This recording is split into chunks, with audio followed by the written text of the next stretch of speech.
The hall was silent, darker than night, with only the faint glow of torches along the tall stone walls.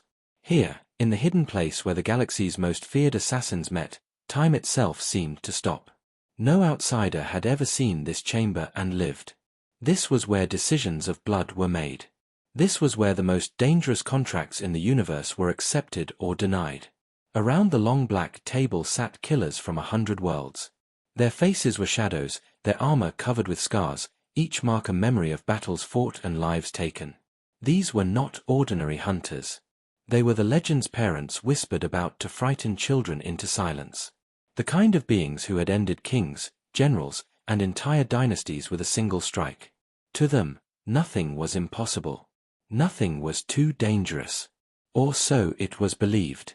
The keeper of contracts, an old figure with silver eyes, entered the chamber. In his hand was a small, glowing cube. The assassins leaned forward. The cube was never ordinary, it always carried death within it. Whoever's name appeared inside would soon cease to exist. But when the keeper placed the cube on the table and it opened, the air shifted. For the first time in years, the assassins felt something strange. Not excitement. Not greed. But unease. One single word appeared. One single name. Human. At first, no one spoke. The glow of the cube flickered as though it sensed the tension in the room. The assassins stared at the name, their expressions unreadable. Then, slowly, a laugh broke the silence. A deep laugh, cold and cruel. It came from a scaled warrior from the Drakthar clans, his armor covered in spikes. "A human," he said. "Is this a joke? Are we to waste our skills on such weak prey?" But no one joined his laughter. Instead, many turned their eyes away. Others shifted uncomfortably in their seats. The silence after the laugh was heavier than before. The Drakthar warrior frowned. He looked around. "What is this?" he demanded. "Why do you stare at the ground like frightened children? Humans are small, fragile things. Their bones snap like glass. Their skin tears easily. I could crush one with a single strike." Across the table, a cloaked assassin with pale hands tapped a finger against the wood. "Then why don't you take the contract?" she asked quietly. The warrior froze. His mouth opened, but no sound came out.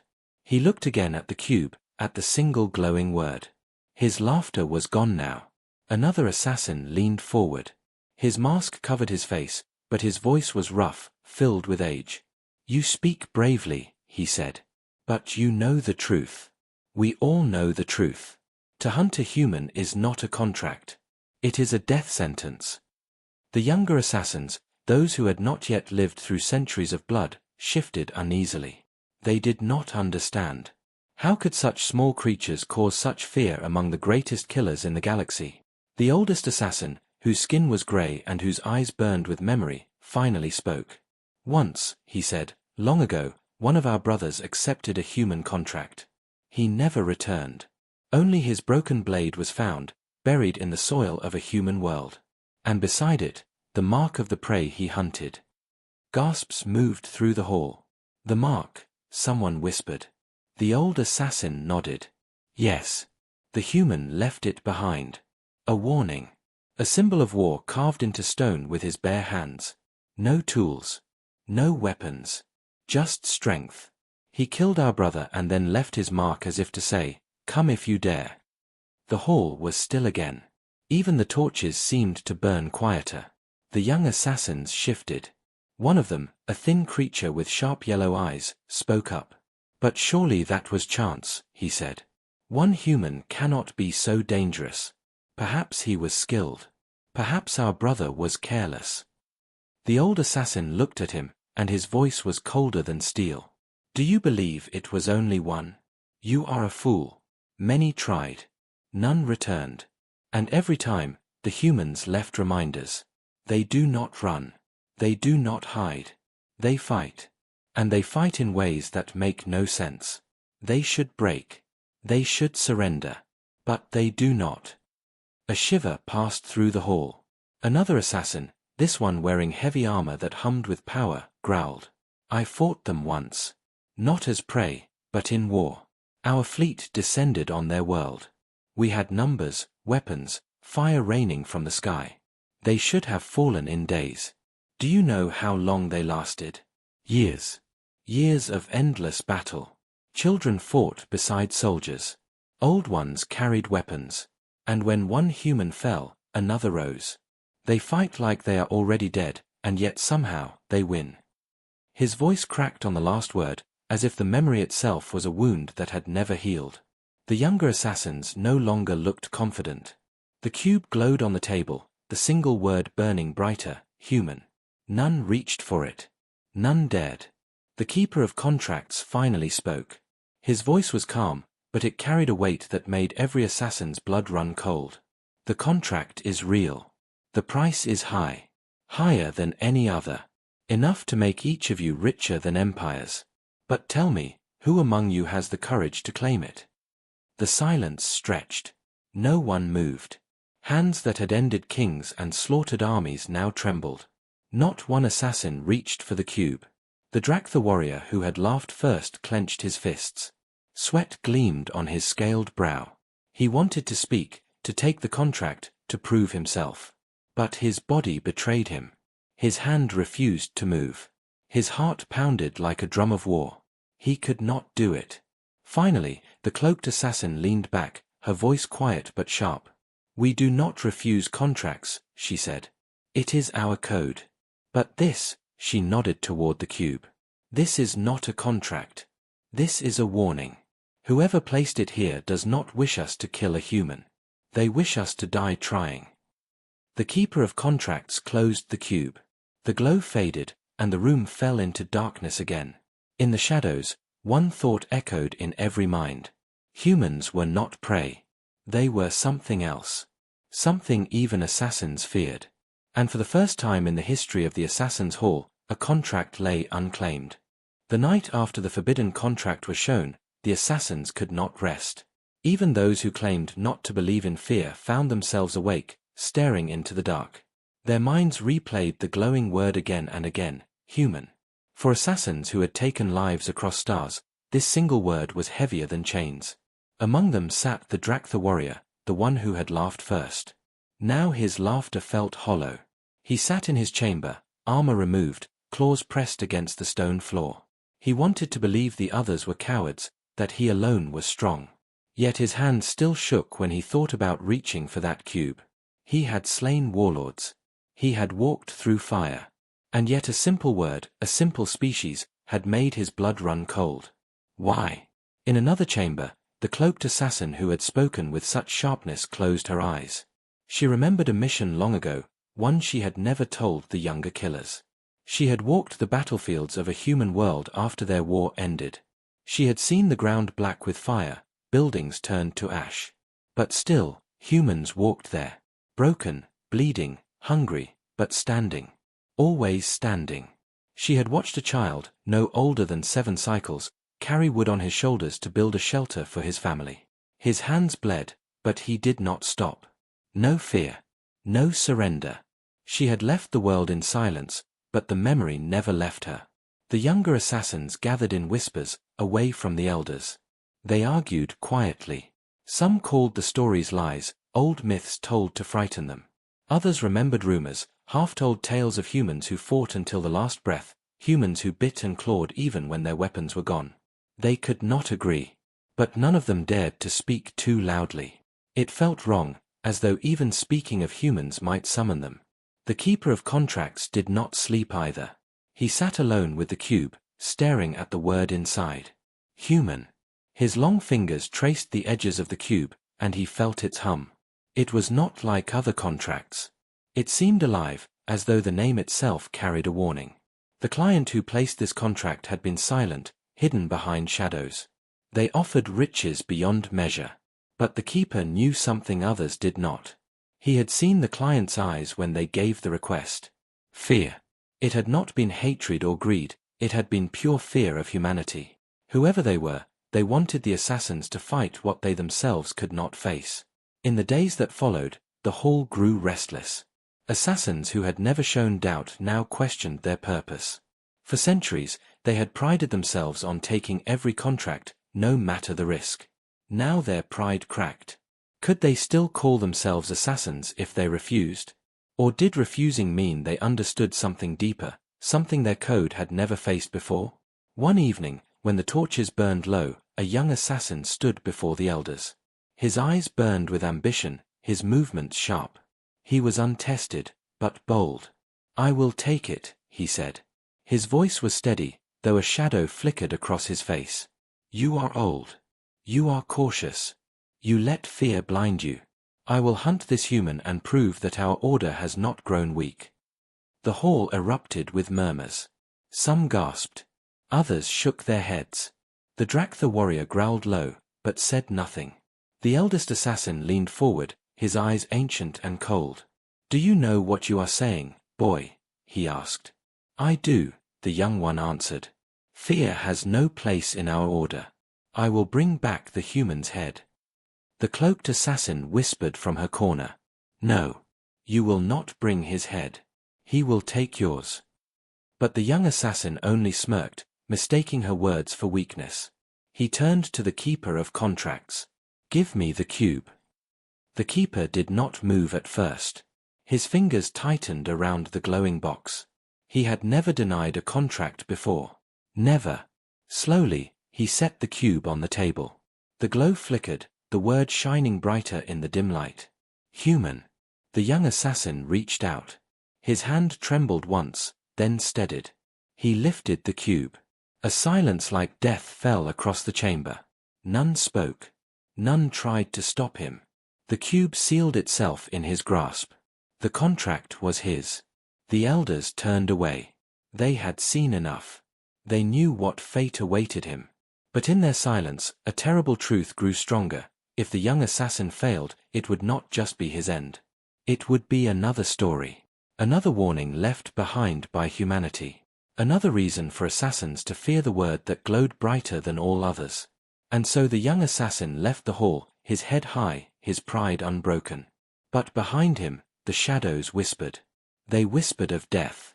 They whispered of humans. And every assassin who heard those whispers wondered how long it would be before the boy's screams joined the silence of their memory. The young assassin traveled alone, his ship cutting silently through the cold emptiness of space.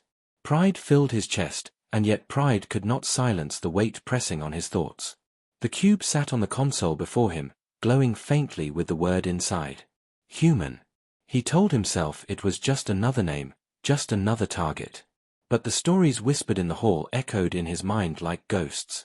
He remembered the way the elders had looked at him, like a man walking into his grave. He remembered the way no one had wished him luck. In their silence was a warning he had chosen to ignore. Still, he smiled to himself. "They are old," he muttered. "They are broken by fear. I will prove them wrong. When I return with a human's head, they will kneel to me." His voice was steady, but his hands tightened on the controls. The journey was long. The contract gave him coordinates to a barren moon, orbiting a dead world. No cities, no armies, no life except for one, his target. The assassin thought it strange. Why would a human be here, alone? Why would anyone hide prey in such a place? Questions grew inside him, but he pushed them aside. To him, questions were weakness. Only the blade gave answers. His ship descended on the moon. Dust and ash rose in clouds, coating the hull. The land stretched endlessly, grey and broken, sharp rocks jutting upward like bones from the earth. The assassin stepped down, armor glinting beneath the pale light of distant stars. He carried blades at his sides, poison darts at his belt, and traps coiled in metal tubes. He had killed lords of war with less. The ground was silent beneath his feet. No wind, no sound. But silence was a liar. Somewhere in the shadows, the human waited. The assassin began his hunt with skill sharpened by centuries. He set his traps, hidden beneath stone and ash. He laced the air with poisons that could kill with a single breath. He placed his weapons in the path ahead, ready to strike. Slowly, he moved, every sense alive. His eyes searched the darkness, his ears listening for the smallest sound. Hours passed. Then a day. Still nothing. At first, he told himself the human was hiding, too afraid to reveal himself. That thought made him grin. "So this is the great terror of the galaxy," he whispered. "A coward in the dust." But deep inside, another thought gnawed at him. What if it was the opposite? What if the human was watching him, waiting, studying? By the second day, his grin was gone. His traps had been triggered, but not destroyed. Someone had stepped through them without setting them off. His poisons had vanished into the air as though swept away. His blades, sharpened to cut steel, lay broken, snapped clean in half. No tracks. No sound. Just his weapons ruined, as though a ghost had passed. The assassin's heart beat harder. He moved faster, setting more traps, testing every shadow. But each time, the same thing happened. His work was undone, erased as though mocking him. Someone was here. Someone clever. Someone who wanted him to know he was not the hunter. That night, as he crouched beside a fireless flame, he felt it. Eyes. Watching him. He turned sharply, blade flashing in the air. But nothing was there. Only rocks and dust.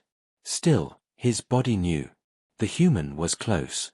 Closer than he dared admit. He whispered into the night, his voice steady but his breath uneven. "Show yourself. I am not afraid." His words echoed against the stone. No answer came. But he heard something worse. A sound so small it should have meant nothing. A single step. Deliberate. Heavy. Behind him. He spun. The darkness swallowed everything, yet his eyes caught a shape. A figure stood at the edge of the rocks. Tall. Silent. Motionless. The assassin's heart froze. He had seen 1,000 warriors. He had faced monsters that tore cities apart. But nothing in him felt prepared for the way that figure stood, calm, still, as though nothing in the world could touch him. The assassin raised his blade. "You are my prey," he said, forcing strength into his voice. "You are nothing but another name." But the figure did not move. Did not speak. Only watched. Then, as silently as it appeared, it turned and walked away. The assassin shouted after it, his voice breaking. "Coward! Face me!" But the figure kept walking, each step echoing in his mind louder than war drums. Rage filled him. He ran after the figure, blades ready. But when he reached the rocks, there was nothing. Only dust. Only silence. The assassin's breath came fast. His pride told him he was still the hunter. But somewhere, in the part of his soul he could not silence, he understood the truth. The hunt had already begun. And he was not the one leading it. The assassin did not sleep that night. His body was trained to endure long hunts, but his mind betrayed him. Each time he closed his eyes, he saw the figure standing in the dust, silent, unshaken, untouchable. It was not the shape of prey. It was the shape of something that waited, something that allowed itself to be hunted only to turn the hunter into the fool.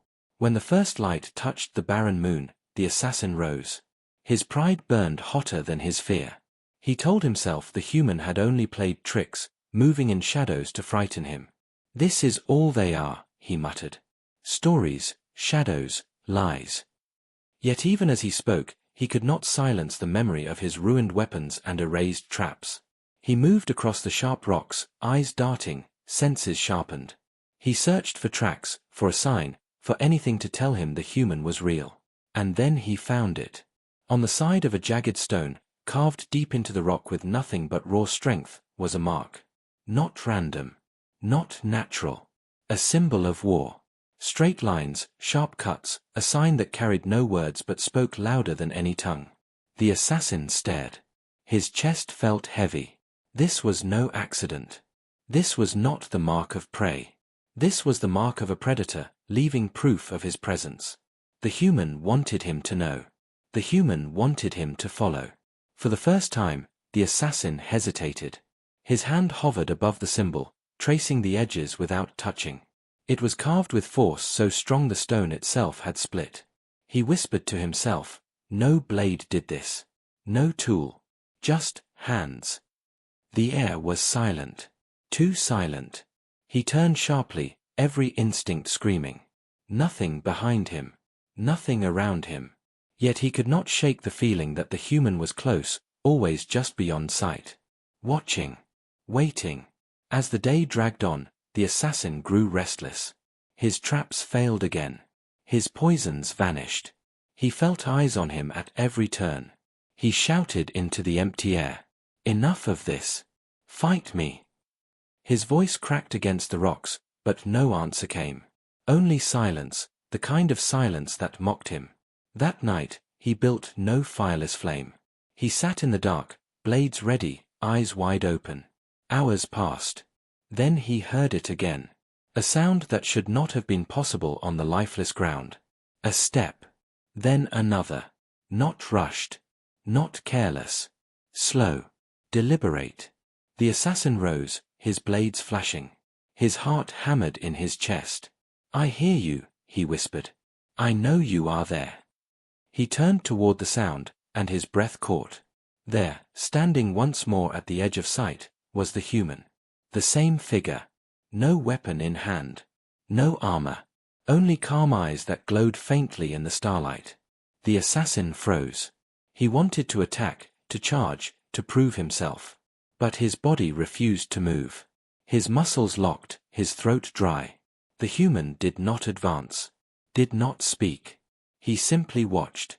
Then, with the same patience as before, he turned and walked away. The assassin's rage boiled over. "You will not mock me," he screamed. He ran after the figure again, blades slicing through the air. His legs carried him fast, his pride screaming louder than his fear. But when he reached the rocks, the figure was gone. Again. Breathing hard, he stood alone in the dust. His blades trembled in his hands. He looked down, and his blood ran cold. At his feet, carved into the stone, was another mark. The same symbol as before. Only this time, it was fresh. Still sharp. Still dustless. The human had carved it while he chased him. The assassin fell back a step. His heart pounded. He realized then the truth: he was never chasing. He was being led. And for the first time in his long life, he understood what it felt like to be prey. The assassin's breath rasped inside his helmet. He could hear it too loudly, as though the silence around him was swallowing everything else. He lowered his blades for a moment, just to feel the weight of them, to remind himself they were real. His hands trembled against the hilts. That had never happened before. Not once in all his hunts. The night stretched long. He did not know how many hours had passed. The moon sky gave no comfort, no sun, no stars strong enough to tell time. He waited, but the waiting felt worse than battle. Every nerve in his body screamed that the human was near. Every shadow looked alive. Every sound made his heart pound faster. When the first faint light touched the rocks again, he moved. He could not wait any longer. Waiting was killing him faster than any blade. He pushed forward, searching the broken terrain. His eyes scanned every ridge, every jagged slope. He thought he saw movement more than once, but each time it was only the dust shifting. Then he found it. Another mark. Carved into the face of a stone, larger than the rest. He stared at it, his jaw tight. The human was no longer simply leaving symbols. This one looked like a challenge. A declaration. The assassin's rage flared again. He raised his blades and shouted into the empty land. "Enough. Face me. Do not hide like a coward." His voice tore across the silence. His words echoed back to him, mocking. And then, for the first time, there was an answer. A voice came from the rocks ahead. Calm. Steady. Human. "I am not hiding." The assassin froze. His breath caught. He turned toward the sound, every muscle tensed.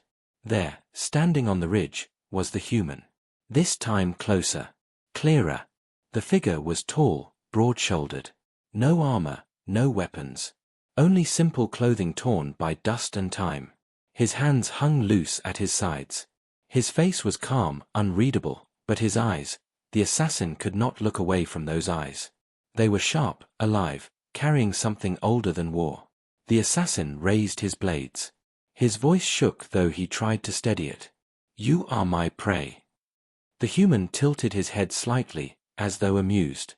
"Do you feel like a hunter?" The words cut deeper than any blade. The assassin roared and charged, blades flashing in arcs meant to split stone. He struck with all his speed, all his skill, every ounce of strength he carried.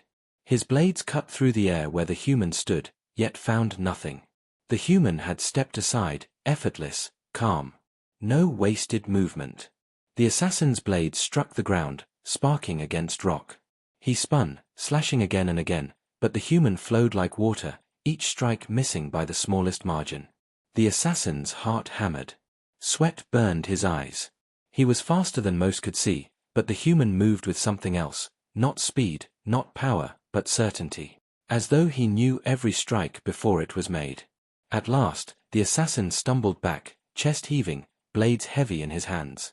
He glared at the human, who had not struck once. Not a scratch on him. Not a weapon raised. Only those eyes, watching. Calm. Steady. Unbroken. The human spoke again, his voice low but carrying across the rocks. You came here to kill me. But I did not come here to fight. The assassin snarled, raising his blades once more. Then why are you here? The human's gaze did not waver. To remind you. The assassin blinked, his breath uneven. Remind me of what? The human stepped forward, slow and steady. Each step made the assassin retreat without meaning to. The human's voice was soft, but it carried a weight that crushed pride. That humans are never prey. The assassin's hands shook. His blades dropped, striking the stone with a hollow ring. His knees weakened beneath him. For the first time in his life, he could not stand tall before another being. The human stopped just a few steps away. He did not strike. Did not move to kill. He only stood, eyes locked on the assassin's. And in that gaze, the assassin saw everything. Wars fought to the last breath, children carrying weapons, a species that never broke, never surrendered. The assassin lowered his head, chest heaving. His voice came out in a whisper. I cannot win. The human's answer was simple. You were never meant to. And then, with the same calm patience as before, the human turned and walked away, leaving the assassin alone with the sound of his own broken pride.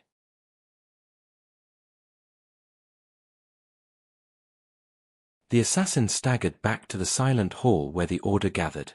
His armor was cracked, his blades dulled, and his pride shattered. Every step echoed too loudly, as though the stones themselves mocked him. The other assassins turned to watch, their eyes narrowing. No one spoke at first. They waited for him to boast, to throw the human's head on the table as proof of his skill. But he had nothing. He dropped his blades with a hollow clang. The sound spread through the chamber like thunder. The silence after it was heavier than iron. One assassin finally broke it. His voice was sharp, suspicious. Where is the mark? The assassin lifted his head. His eyes were haunted, wide with a fear he could not hide. He tried to speak, but the words caught in his throat. When he finally forced them out, they came as a whisper. You cannot kill them. A ripple of disbelief moved through the hall. Some laughed, though their laughter was uneasy. Others leaned forward, searching his face for signs of weakness. The leader of the order stood from his high seat. His cloak swirled behind him like shadow. His voice was cold and steady. You failed. Admit it, and the debt will be paid. The assassin shook his head quickly. No. You don't understand. It was not failure. It was something else. Something greater. His hands trembled as he lifted them. I struck, again and again. Blades that cut steel could not even touch him. He moved like he already knew every step I would take. Every strike was nothing to him. The laughter died. No one spoke now. The assassin's voice grew louder, desperate. He never raised a weapon. He never struck me down. He only looked at me. Those eyes, he stopped, his breath shaking. He pressed his hands against the stone table as though it could steady him. In those eyes, I saw what we all fear but never name. Humans are not prey. They are death itself. The hall shifted with whispers. For the first time in their long history, the assassins hesitated. Doubt crept into their bones. The leader's gaze narrowed. His tone was sharp as a blade.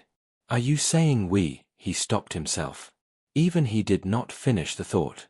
To admit that there was prey too dangerous for them to hunt was to unravel their order's pride. But the assassin's silence spoke louder than words. His broken armor, his trembling hands, his haunted eyes, they told the story none wished to hear. Finally, another assassin rose, tall and scarred, his voice low but firm. If what he says is true, then the contract is cursed. To take it would mean death. We do not hunt the cursed. The chamber grew still again. For assassins, to refuse a contract was unthinkable. Yet one by one, heads began to bow. No one reached for the parchment where the human's name was written. No one dared. The leader's hands tightened on the table, but even he did not step forward. His silence was his answer. The assassin who had returned broken lowered his head. His voice was quiet, almost lost in the silence. The human did not kill me. He let me live, to deliver the message. And in that moment, every assassin in the hall understood. The message was clear, sharper than any blade. Hunting humans was not a contract. It was a death sentence. Whispers traveled faster than ships. The story of the failed contract spread from assassin halls to mercenary dens, from smugglers' bars to council chambers. Everywhere, the tale was the same. An assassin had returned broken, empty-handed, alive only because the human allowed it. At first, some dismissed it as rumor. Assassins were feared across the galaxy, untouchable, unstoppable. But then more voices confirmed it. Not one assassin would touch the human's name again. The contract remained untouched, gathering dust like a cursed relic. Across the stars, fear shifted into something greater. Species who once mocked humanity began to watch them differently. Soldiers lowered their voices when speaking of Earth. Politicians weighed their words more carefully. Pirates erased humans from their lists of targets. And among assassins, a new law was written, though no one carved it in stone and no oath was spoken aloud. It passed in silence, in understanding. The law was simple: no one hunts humans. The galaxy had always believed humans were fragile, too young to be feared, too wild to be respected. But now the truth seeped into every shadow. Fragile things did not turn assassins away. Fragile things did not stare down death and walk unharmed.